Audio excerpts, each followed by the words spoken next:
Alright. Hello everybody, welcome back to Mamaw's Kitchen, where Mamaw's going to cook some of our favorite family recipes. Take it away, Mamaw. All right. One of the granddaughters requested specifically how to make French toast. So we're going to make a small batch of French toast. You can make this bigger if you want to later. But we're going to start with the eggs. Now, okay, actually we're going to back up. We're going to start with a dish that has low sides, because when you're doing the French toast, you're going to want to make sure that you have the lower sides to be able to flip the bread over. So low sided dish, I'm going to do 4 eggs. This is a small batch, so we're going to do 4 eggs in here.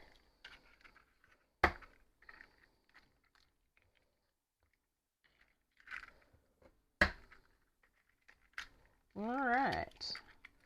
Whoop, got a shell. All right, so when you get a shell in, here's the magic. You just use another shell and you lift it right out. Don't have to get your fingers in there.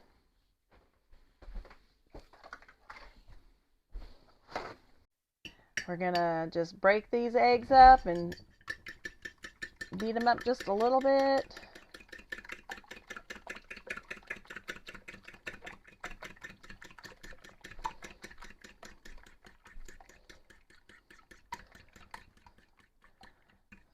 Now this is one of those recipes where unfortunately I just eyeball this. So I'm gonna guess along with you how much we're gonna put in to make it right. Okay, we're gonna add some vanilla. Now this is some vanilla that my boss brought back to me from Mexico. We also have a local place here where we can go to a flea market, and I buy Mexican vanilla from there all the time. Everybody has a different kind of vanilla that they like. Mine is the Mexican vanilla. I won't cook with anything without it. But I really recommend, don't just go to the grocery store and buy just imitation vanilla. Get a good vanilla to cook with. We're just going to eyeball this and just drop a little bit in. I'm going to guess what? Is that about half a tablespoon maybe, or a tablespoon? Probably a tablespoon. All right, so a tablespoon of vanilla. And then we're going to shake in a little bit of sugar all the way across the top. So probably what? That's about a tablespoon of sugar also? Maybe a tablespoon and a half. All right. Then cinnamon. This does not take anywhere near as much as the sugar and the vanilla did. So we're just going to sprinkle this across the top. Now, as we're cooking with this, I'm going to add a little bit more because I like each piece of bread to be coated with that cinnamon. All right. Look at that. Isn't that pretty? All right. Now we're going to add just a little bit of half and half. This just is that richness that you want. And so we're going to use half and half rather than milk.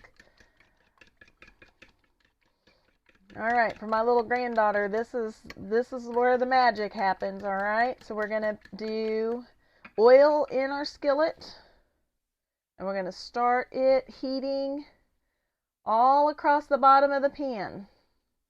See how the pan is all the way around? We've got that oil. All right, and we're gonna go ahead and put it.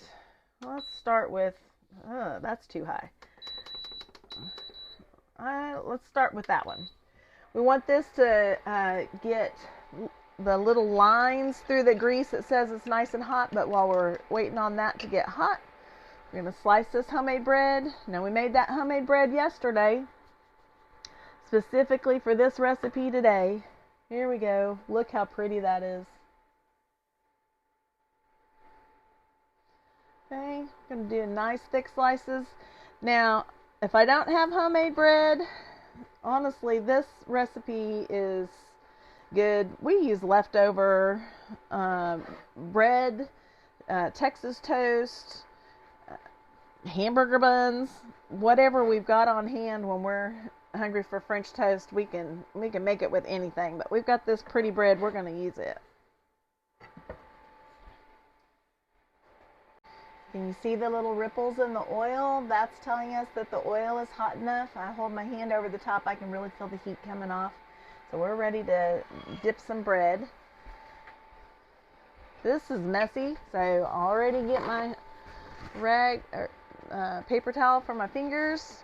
All right, We're going to dip and flip. We are not going to let that soak for a long time. We're just going to get this and put it right in the skillet.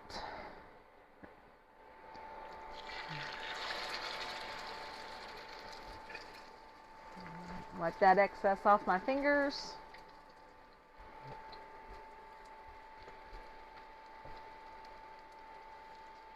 All this extra egg that's on the side is actually great because that helps me see when that starts to turn brown, then I know it's going to be ready to flip over. Everything always smells so good. Alright, see the brown on the edges? We're ready to flip this over. Now this is where an adult needs to do this, not a child. There you go.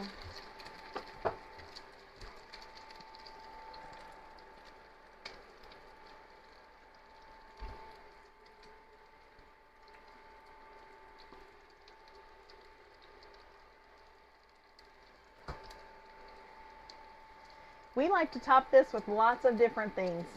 Maple syrup, of course, is wonderful, but we have some cinnamon sugar, some honey from Uncle Clinton's Honey Hive, and then a triple berry syrup, blackberry, raspberry, and blueberry mixed together, and that's my favorite, so we're going to use that today and pour it on top here in just a second.